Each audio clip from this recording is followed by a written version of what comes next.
This week on Queerly Growing Older, Operation Cozy begins, and we do an adult thing and go get a storage unit. Also, you get to watch me prep and find out why. But first, my friends over here at Assured Storage here in Athens, Tennessee, were polite, courteous, patient, and knowledgeable. All of the things that you want in customer service, and most places are missing.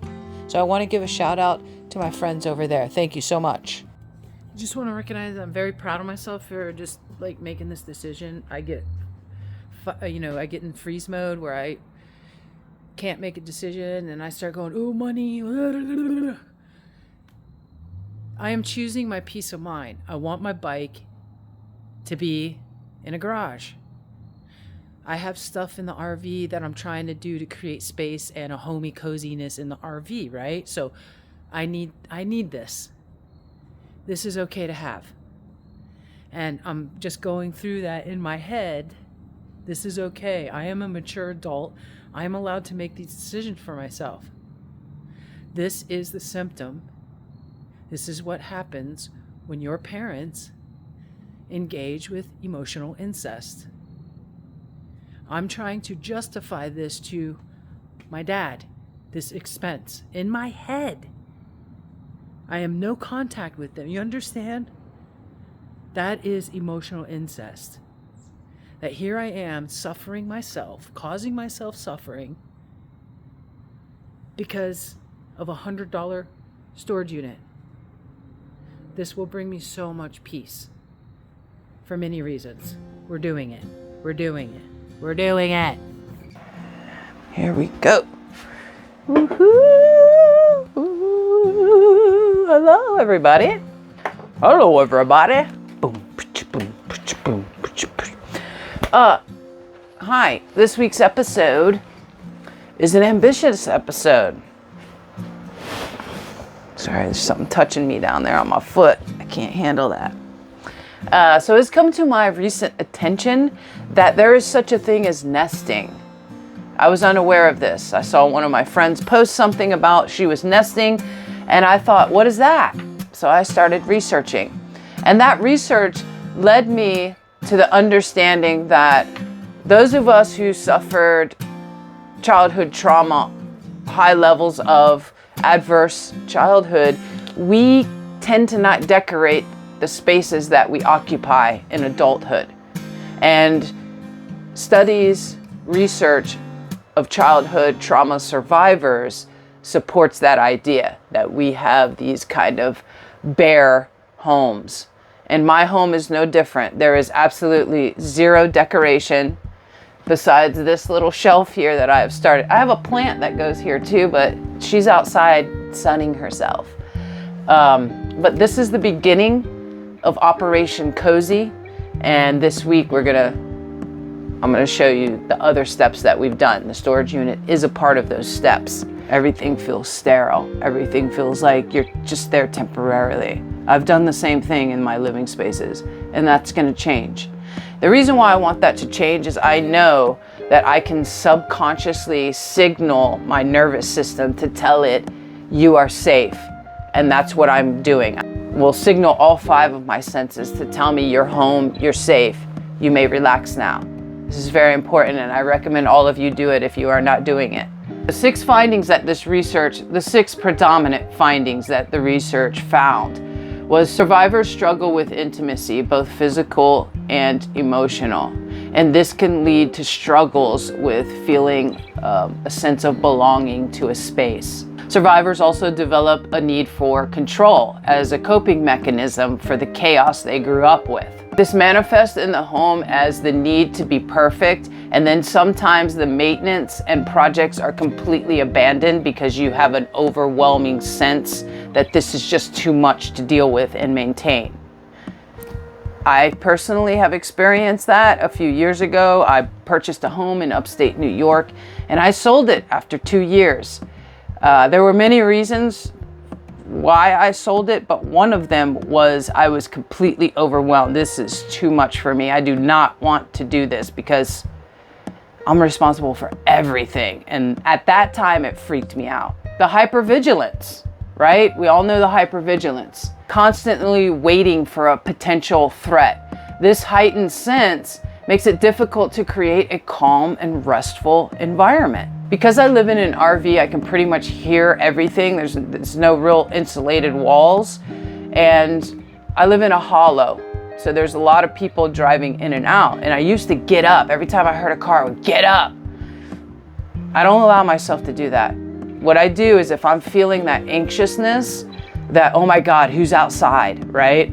I'll go and sit down on my couch and I just breathe through it. And I say, you're safe, I'm safe.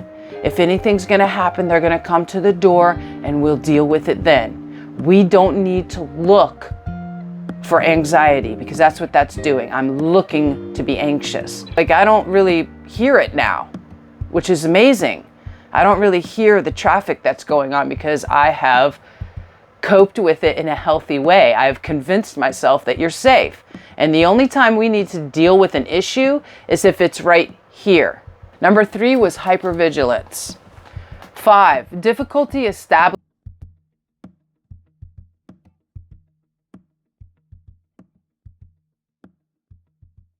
5, difficulty establishing routine. Oh, Lordy, Lordy, Lordy.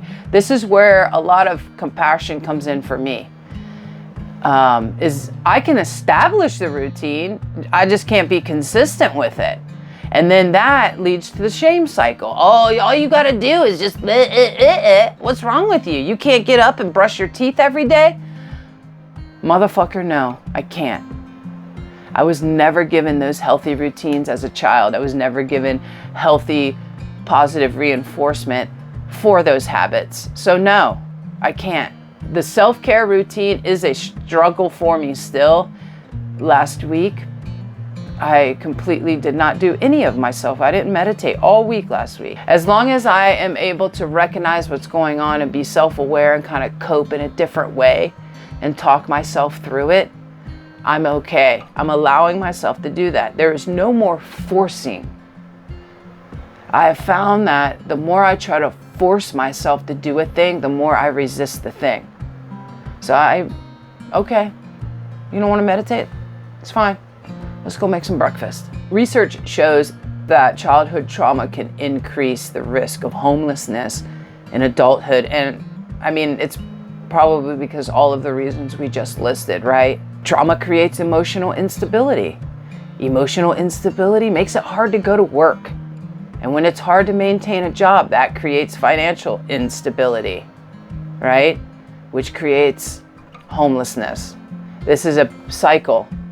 And I've experienced it myself. The last 3 years, once I stopped drinking and I was actually confronted with the world, I have experienced this where I could not handle being at work.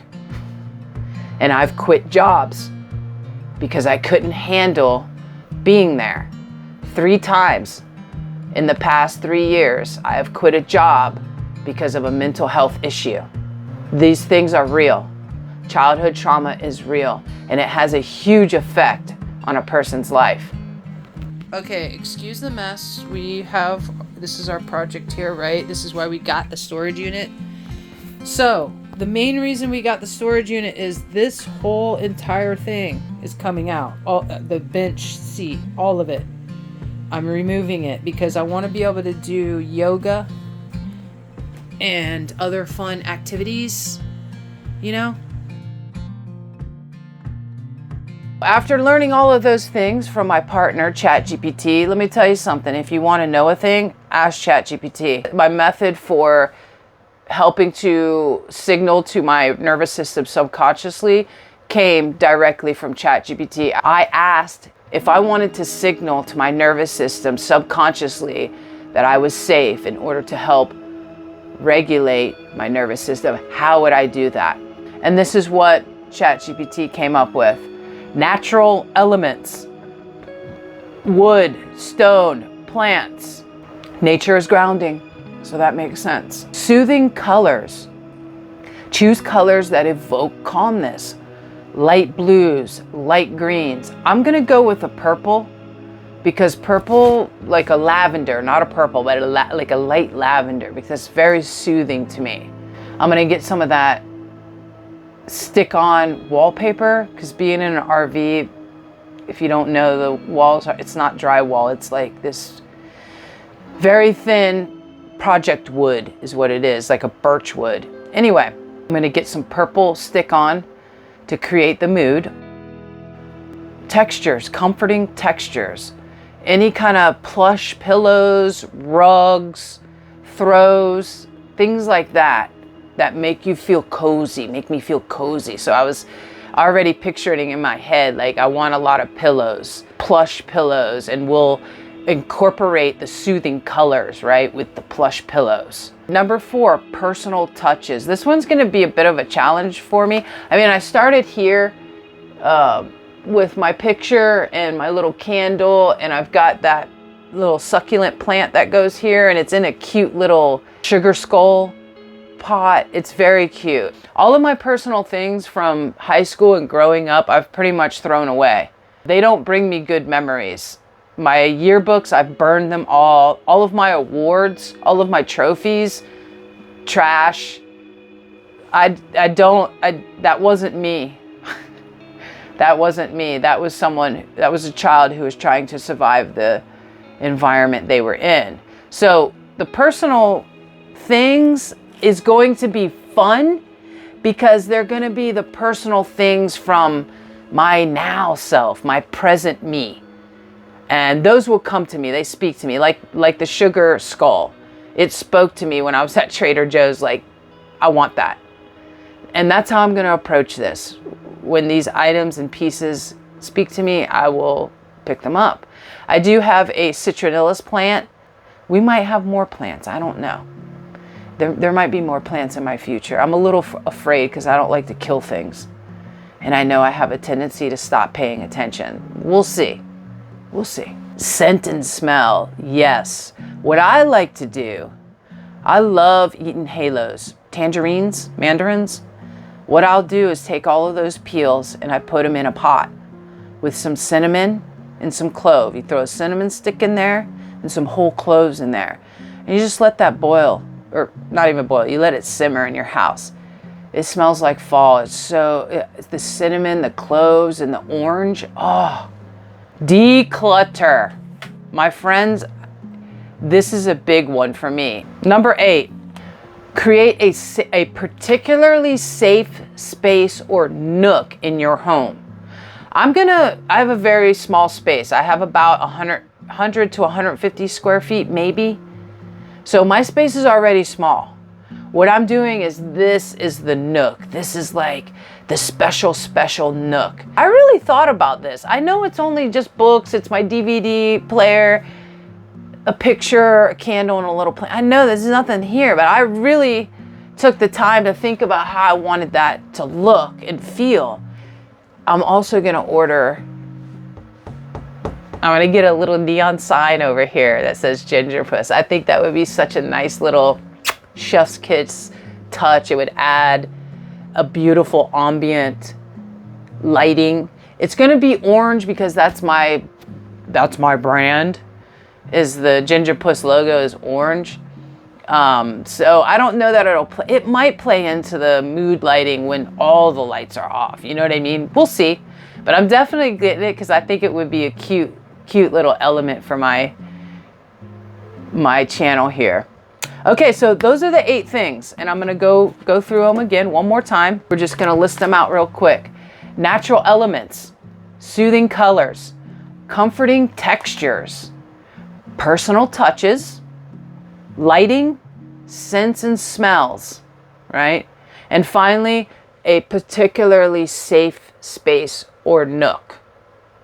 So those are the 8 things that ChatGPT and I came up with to subconsciously signal to my nervous system that I am safe. Next up is food prep. As a neurospicy, this is extremely helpful through the week. It's one less thing that I have to worry about is my work lunches. It also hits on this kind of itchiness in my head for organization, and just looking at that screen makes me happy. What you just saw there was Aldi's Germany week.